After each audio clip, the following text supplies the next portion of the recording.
அன்பு தமிழ் உறவுகளுக்கு வாகைச்சூடரின் அன்பு வணக்கங்கள். You are a hero of your story. Dear TRB aspirants, this exam is not a monster to be feared. It is the final boss battle before you climb your kingdom, that is government job. Every book, every page that you read today is a magical spell. Every problem you solve is a stroke of your sword. Of course, இந்த பாத் வந்து ரொம்ப டஃப்பானதுதான். And remember who you are and what you want to become. So you are a future government teacher, a mentor, a guide. So don't ever give up. The finish line is at your side. So you have the power, you have the knowledge, you have the courage to win. அதனால நம்மளுடைய இலக்கை நோக்கி போய்கிட்டே இருப்போம். கண்டிப்பா வெற்றி அப்படிங்கிற அந்த கனியை பறிக்கிற வரைக்கும் நம்ம ஓயக்கூடாது, ஒதுங்க கூடாது. இருக்கிறது ஒரு எக்ஸாம், அந்த ஒரு எக்ஸாம் நம்ம அடிக்கிறோம், கவர்மெண்ட் டீச்சரா போய் உட்காரோம். சோ வித் திஸ் ஒரு மெட்டீரியல் அப்டேட் அப்படிங்கறத கொடுத்துறேன். நம்மளுடைய மெட்டீரியல் நிறைய பேர் வாங்கியிருக்கீங்க, ப்ரிப்பேர் பண்ணிக்கிட்டு இருப்பீங்க நான் நம்புறேன். சோ அதே சமயத்துல நிறைய ஃபீட்பேக்கும் எனக்கு கொடுத்துருந்தீங்க, ரொம்பவே சந்தோஷம். அதே மாதிரி நம்மளுடைய கொஸ்டின் பேங்க் அப்படிங்கிறதும் ரெடி ஆயிருச்சு. இங்கிலீஷ்கான கொஸ்டின் பேங்க் அப்படிங்கிறது ரெடி ஆயிருச்சு அப்படின்னு சொல்லிட்டு நம்ம ஏற்கனவே நம்மளுடைய வாட்ஸ்அப் குரூப்ல எல்லாம் போட்டிருந்தோம். சோ நிறைய பேர் வாங்கியிருக்கீங்க. கண்டிப்பா அது உங்களுக்கு பயனுள்ள வகையில இருக்கும் அப்படின்னு நான் நம்புறேன். அதே போல தமிழ் கொஸ்டின் பேங்க் அப்படிங்கிறதும் ரெடி ஆயிடுச்சு. சோ யாருக்கெல்லாம் கொஸ்டின் பேங்க் மட்டும் எனக்கு போதும் சார், மெட்டீரியலா எனக்கு வேணாம், எனக்கு கொஸ்டின் பேங்க் மட்டும் கொடுங்க, அதுவும் குறிப்பா யூடியூப்ல என்ன கொஸ்டின் போட்டிருக்கீங்களோ அதை ஈஸியா பிரிண்ட் அவுட் எடுத்துக்கிற மாதிரி கொடுங்க அப்படின்னு சொல்லி யாராச்சும் கேட்கறவங்களா இருந்தா நீங்க எனக்கு வாட்ஸ்அப்ல டெக்ஸ்ட் பண்ணுங்க. அதுக்கான அமௌண்ட் எவ்வளவு அப்படிங்கறத நான் சொல்றேன். நீங்க பே பண்ணி இம்மீடியட்டா பிடிஎஃப் ஆவே நீங்க வாங்கிக்கலாம். ஏன்னா நமக்கு போதுமான அளவுக்கு டைம் கிடையாது. சோ அந்த கொஸ்டின் பேங்கை நம்ம பிரிண்ட் பண்ணி உங்களுக்கு அனுப்பணும் அப்படின்னு சொன்னா ஆல்மோஸ்ட் 1 வீக் 10 டேஸ் கிட்ட ஆயிடுது. அதனாலதான் பிடிஎஃப் அனுப்பிட்டா நீங்க ஈஸியா பிரிண்ட் அவுட் எடுத்துக்குவீங்க, டக்குன்னு படிக்கிறதுக்கு யூஸ் ஆகும் அப்படிங்கிறதுக்காக தான் நாம இது மாதிரி ஒரு டிசிஷன் எடுத்திருக்கோம். அதனால யாருக்கெல்லாம் வேணுமோ நீங்க எனக்கு வாட்ஸ்அப்ல டெக்ஸ்ட் பண்ணுங்க. சோ தொடர்ந்து வாகைச்சூடரை பாருங்க. ஏன்னா இன்னைக்கான டெஸ்ட் வீடியோ நம்ம கொடுத்திருக்கிறோம். நாளையில இருந்து ஜிகே வீடியோ போட போறோம். அது மட்டும் இல்லாம நம்ம சைக்காலஜிக்கு டெஸ்ட் சீரீஸ் கண்டக்ட் பண்ணலாம் அப்படிங்கிற ஒரு ஐடியாவும் இருக்கு. சோ அதுக்கான வேஸ் அண்ட் மீன்ஸ் எப்படி அப்படிங்கறத நான் ஃபியூச்சர் வீடியோஸ்ல சொல்றேன். சோ தொடர்ந்து வாகைச்சூடரோட இணைந்திருங்க. இன்னைக்கு என்ன 50 கேள்விகள் நம்ம டெஸ்ட்ல கொடுத்திருந்தோம், அதுக்கான பதில் என்ன அப்படிங்கறத பாத்துடலாம் வாங்க. So unit 7 educational evaluation test 1 அப்படிங்கறதா முதல் கேள்வி. ஒரு தொகுதி விதிகளின்படி பொருள்கள், பண்புக்கூறுகள் அல்லது நிகழ்வுகளுக்கு எண்களை வழங்கும் செயல்முறை எவ்வாறு அழைக்கப்படுகிறது? அளவீடு. The process of assigning numerals to objects, attributes or events according to a set of rules is known as measurement. இரண்டாவது கேள்வி.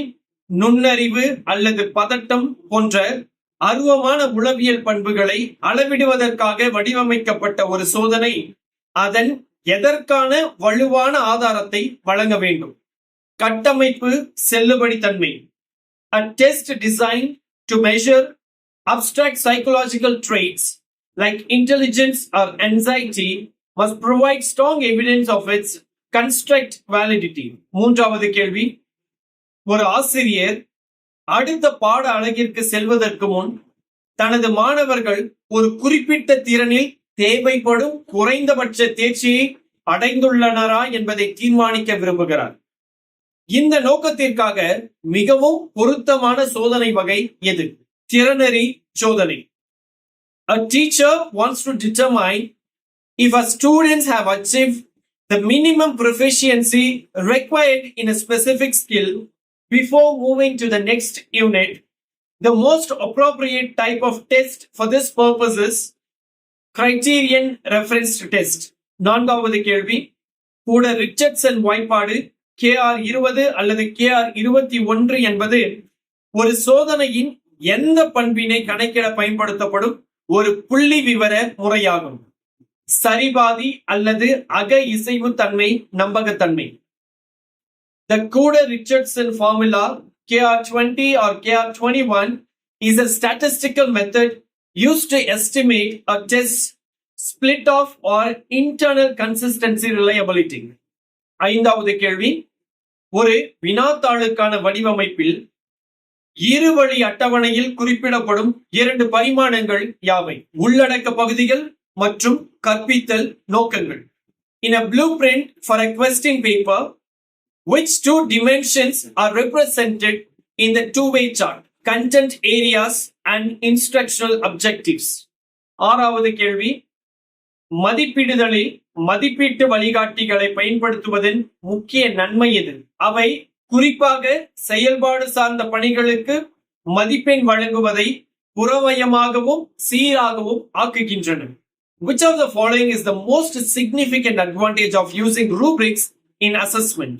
They make scoring objective and consistent, especially for performance tasks. ஏழாவது கேள்வி, ஒரு சோதனையில் உள்ள ஒரு வினாவிற்கு 100 மாணவர்களில் 30 மாணவர்கள் சரியாக பதிலளித்துள்ளனர். இந்த வினாவின் கடினத்தன்மை குறியீடு p-value என்ன? C 0.30. An item on a test is answered correctly by 30 out of 100 students. The difficulty index p-value of this item is 0.30.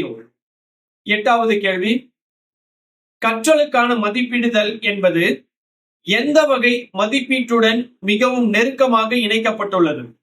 வளரறி மதிப்பீடு. Assessment for learning is most closely aligned with which type of evaluation? Formative evaluation. ஒன்பதாவது கேள்வி, கூற்று அதிக நம்பகத்தன்மை கொண்ட ஒரு சோதனை ஒரு குறிப்பிட்ட நோக்கத்திற்காக செல்லுபடியாகாமல் இருக்கலாம். காரணம், நம்பகத்தன்மை என்பது செல்லுபடியாகும் தன்மைக்கு அவசியமானதே தவிர போதுமான நிபந்தனை அல்ல. சரியான விடை A மற்றும் R இரண்டும் உண்மை மற்றும் R என்பது A வின் சரியான விளக்கம். Assertion: a test with high reliability may not be valid for specific purpose. Reliability is necessary but not a sufficient condition for validity. The correct answer is A. Both A and R are true and R is the correct explanation of A. பத்தாவது கேள்வி, ஒரு சோதனையின் அளவீட்டு பிழை திட்டம் standard error of measurement என்பது எதன் குறிகாட்டியாகும்? நம்பகத்தன்மை. The standard error of measurement of a test is an indicator of its reliability. 11வது கேள்வி, ஒரு நல்ல சோதனையின் பண்புகளை பொறுத்தவரை பின் வருவனவற்றில் பொருந்தாதது எது? அகவயத்தன்மை. Which of the following is the odd one out with respect to the characteristics of a good test? Subjectivity. 12வது கேள்வி, ஒரு தரப்படுத்தப்பட்ட சோதனையின் முக்கிய பண்பு எது? இது நிர்வாகம், மதிப்பெண் வழங்குதல் மற்றும் விளக்குதல் ஆகியவற்றிற்கு சீரான நடைமுறைகளை கொண்டுள்ளது. Which of the following is a key characteristic of a standardized test? It has uniform procedures for administration, scoring and interpretation. 13வது கேள்வி, சரிபார்ப்பு பட்டியலை விட தர அளவுகோல் ஒரு மேம்பட்ட கருவியாகும். ஏனெனில் அது ஒரு நடத்தை அல்லது பண்பின் அளவு அல்லது நிகழ்வெண்ணை குறிக்க அனுமதிக்கிறது. A rating scale is more sophisticated tool than a checklist because it allows for indicating the degree or frequency of a behavior or trait. 14வது கேள்வி, கண்டறியும் மதிப்பீட்டின் முதன்மை நோக்கம் என்ன? மாணவர்களின் தொடர்ச்சியான கற்றல் குறைபாடுகளுக்கான அடிப்படை காரணங்களை கண்டறிதல். The primary goal of a diagnostic evaluation is to identify the underlying causes of a student's persistent learning difficulties. ஒரு அடைவுச் சோதனையை தரப்படுத்துவதில் நெறிமுறைகளை நிறுவுவதற்கான மிக முக்கியமான படி எது? பிரதிநிதித்துவ மாதிரி மக்கள் தொகையை தேர்ந்தெடுத்தல். In standardizing an achievement test, the most critical step in establishing norms is selecting representative sample population. 16வது கேள்வி, ஒரு சோதனை நம்பகத்தன்மை அற்றது என கண்டறியப்பட்டால் அது செல்லுபடியாகும் தன்மையுடன் இருக்க முடியாது. If a test is found to be unreliable, it cannot be valid. 17வது கேள்வி. ஒரு மாணவர் செயல் தொகுப்பு மதிப்பீடு போர்ட்போலியோ ஒரு மாணவரின் எதை மதிப்பிடுவதற்காக குறிப்பாக பயனுள்ளதாக இருக்கும்? ஒரு குறிப்பிட்ட காலப்பகுதியில் ஏற்பட்ட வளர்ச்சி மற்றும் முன்னேற்றம். A portfolio assessment is particularly effective for evaluating a student's growth and development over a period of time. 18வது கேள்வி. ஒரு சோதனையின் முக நம்பகத்தன்மை ஃபேஸ் வேலிடிட்டி என்பது எதை குறிக்கிறது? சோதனை மேலோட்டமாக அது அளவிட வேண்டியதை அளவிடுவது போல் தோன்றுகிறதா என்பதற்காக. The face validity of a test refers to whether the test appears on the surface to be measuring what is supposed to measure. 19வது கேள்வி. பின் வருவனவற்றில் நெறிசார் சோதனையின் பண்புகள் யாவை? பொருந்தும் அனைத்தையும் தேர்ந்தெடுக்க வேண்டும். சரியான விடை A, C மற்றும் D. ஒரு மாணவரின் செயல்திறனை மற்ற மாணவர்களின் செயல்திறனுடன் ஒப்பிடுகிறது. மதிப்பெண்களை தெரிவிக்க சதவீதமான தரவரிசைகளை பயன்படுத்துகிறது. பெரும்பாலும் தேர்வு மற்றும் இடமளித்தல் நோக்கங்களுக்காக பயன்படுத்தப்படுகிறது. Which of the following are characteristics of a norm reference test? Select all that apply. The correct answers are A, C and D. Compares a student's performance to that of other students. Uses percentile ranks to report scores. Often used for selection and placement purposes. 20வது கேள்வி. பின் வருவனவற்றில் எது கல்வி சாரா மதிப்பீட்டிற்கான கருவி அல்ல? அடைவு சோதனை. Which of the following is not a tool for non-scholastic assessment? Achievement test. 21வது கேள்வி. சோதனை உருவாக்கத்தில் வரைவு திட்டத்தின் முதன்மை நோக்கம் என்ன? சோதனையானது உள்ளடக்கம் மற்றும் நோக்கங்களை போதுமான அளவு உள்ளடக்கியுள்ளதா என்பதை உறுதி செய்தல். The main purpose of a blueprint in test construction is to ensure that the test adequately covers the content and objectives. 22வது கேள்வி. உருபடி பகுப்பாய்வில் 0.95 கடினத்தன்மை குறியீட்டு எண் மற்றும் 0.05 பாகுபாட்டு குறியீட்டு எண் கொண்ட ஒரு உருப்படி எவ்வாறு கருதப்படும்? மோசமான பாகுபாட்டு திறனுடன் கூடிய மிகவும் எளிதான உருப்படி. In item analysis, an item with a difficulty index of 0.95 and a discrimination index of 0.05 would be considered a very easy item with poor discrimination. 23வது கேள்வி. பின் வரும் சூழல்களில் ஒரு சோதனையின் புறவய தன்மைக்கு அச்சுறுத்தலை சிறந்த முறையில் விளக்குவது எது?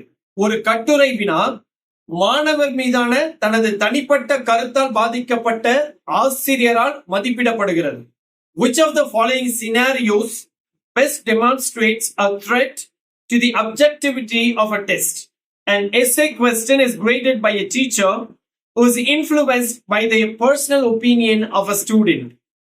24வது கேள்வி. தொடர் மற்றும் முழுமையான மதிப்பீட்டில் உள்ள முழுமையான என்ற வார்த்தை பின் வருவனவற்றில் எதை குறிக்கவில்லை? ஒவ்வொரு நடவடிக்கைக்காகவும் மாணவர்களை தினசரி அடிப்படையில் மதிப்பிடுதல். The comprehensiveness in CCE does not imply assessing students on a daily basis for every activity. 25வது கேள்வி. 0.15 பாகுபாட்டு குறியீட்டு எண் கொண்ட ஒரு சோதனை உருப்படி எவ்வாறு கருதப்படும்? திருத்தம் அல்லது நிராகரிப்பு தேவைப்படக்கூடிய ஒரு விளிம்பு நிலை உருப்படி. A test item with a discrimination index of 0.15 would be considered a marginal item that likely needs revision or rejection. 26வது கேள்வி. சக மதிப்பீடு ஒரு மதிப்பு மிக்க மதிப்பீட்டு நுட்பமாகும். ஏனெனில் இது முதன்மையாக மாணவர்களுக்கு எதை வளர்க்க உதவுகிறது? ஆக்கப்பூர்வமான கருத்துக்களை வழங்குவதற்கும் பெறுவதற்குமான திறன்களை. Peer review is a valuable assessment technique primarily because it helps students develop skills in giving and receiving constructive feedback. 27வது கேள்வி. ஒரு மாணவரின் செயல்திறன் முன்னரே வரையறுக்கப்பட்ட தேர்ச்சி தரத்துடன் ஒப்பிடும் ஒரு சோதனை என்ன? அளவுகோல் சார் சோதனை. A test where students' performance is compared to a predefined standard of mastery is criterion referenced. 28வது கேள்வி. ஒரு குறிப்பிட்ட பாட அலகிலிருந்து ஒரு மாணவர் என்ன கற்றுக்கொண்டார் என்பதற்கான மிக நேரடியான அளவீடு என்ன? அடைவு சோதனை. The most direct measure of what a student has learned from a specific unit of instruction is an achievement test. 29வது கேள்வி. ஒரு அளவுகோல் சார் சோதனையில் ஒரு மாணவரின் மதிப்பெண் எதன் அடிப்படையில் விளக்கப்படுகிறது? ஒரு குறிப்பிட்ட திறன்கள் அல்லது அறிவில் தேர்ச்சி. In a criterion reference test, a student's score is interpreted in terms of the mastery of a specific set of skills or knowledge. 30வது கேள்வி. கல்வி சோதனையில் வாஷ்பேக் அல்லது பேக் வாஷ் என்ற சொல் எதை குறிக்கிறது? கற்பித்தல் மற்றும் கற்றல் மீது சோதனையின் விளைவு. The term washback or backwash in educational testing refers to the effect of testing on teaching and learning. 31வது கேள்வி. ஒரு சோதனையை உருவாக்கும் முன் முக்கியத்துவ அட்டவணையை உருவாக்குவதன் அடிப்படை நோக்கம் என்ன? உள்ளடக்கம் மற்றும் நோக்கங்களின் சீரான பரவலை உறுதி செய்து அதன் மூலம் உள்ளடக்க செல்லுபடியாக்கும் தன்மையை பாதுகாத்தல். What is the fundamental purpose of creating a table of weightages before constructing a test? To ensure balanced coverage of content and objectives, thus securing content validity. 32வது கேள்வி. ஒரு வரைவு திட்டம் 40% முக்கியத்துவம் அறிவு நிலைக்கும் 35% புரிதலுக்கும் 25% பயன்பாட்டிற்கு வழங்கப்படுவதாக காட்டுகிறது. இந்த பங்கீடு முதன்மையாக எதை உறுதி செய்கிறது? உள்ளடக்க செல்லுபடியாக்கும் தன்மை. A test blueprint indicates that 40% weightage is given to knowledge level, 35% to comprehension, and 25% to application. This distribution primarily ensures content validity. 33வது கேள்வி. நிகழ்வு பதிவேடுகள் என்பது ஒரு மதிப்பீட்டு கருவியாகும். எதில் அடங்குவது? ஒரு குறிப்பிட்ட சூழ்நிலையில் மாணவரின் நடத்தை அல்லது செயல்திறன் பற்றிய சுருக்கமான உண்மையான எழுத்து பதிவுகள். Anecdotal records are a tool of assessment that involves brief, factual written notes of a student's behavior or performance in a specific situation. 34வது கேள்வி. இரு சமக்கூறு முறை split off method ஒரு சோதனையின் எதை மதிப்பிடுவதற்கு பயன்படுத்தப்படுகிறது? அக இசைவு நம்பகத்தன்மை. The split off method is used to estimate a test internal consistency reliability. 35வது கேள்வி. பின் வருவனவற்றில் மிக விரிவான சொல் இது? மதிப்பீடு. Which of the following is the broadest term? Evaluation. 36வது கேள்வி. ஒரு சிக்கலான சிக்கலை தீர்க்க மாணவர்கள் குழுவாக பணியாற்றும் திறனை ஒரு ஆசிரியர் மதிப்பிட விரும்புகிறார். அதற்கு மிகவும் செல்லுபடியாகாத மதிப்பீட்டு முறை எதுவாக இருக்கும்? சிக்கல் குறித்து தனிப்பட்ட எழுத்து தேர்வு கொடுத்தல். A teacher wants to assess students' ability to work as a team to solve a complex problem. The most invalid method of assessment would be giving an individual written test on a problem. 37வது கேள்வி. அளவீட்டின் இறுதி முடிவு எப்போதும் எவ்வாறு இருக்கும்? எண்ணியல் மதிப்பெண் அல்லது அளவாக இருக்கும்? The final result of measurement is always a numerical score or quantity. 38வது கேள்வி. 38வது கேள்வி. பின் வருவனவற்றை பொறுத்துக. இதற்கு சரியான விடை A. வளரறி மதிப்பீடு அப்படிங்கிறது கற்றல் முன்னேற்றத்தை கண்காணித்தல். தொகுத்தறி மதிப்பீடு அப்படிங்கிறது இறுதி முடிவை மதிப்பிடுதல்.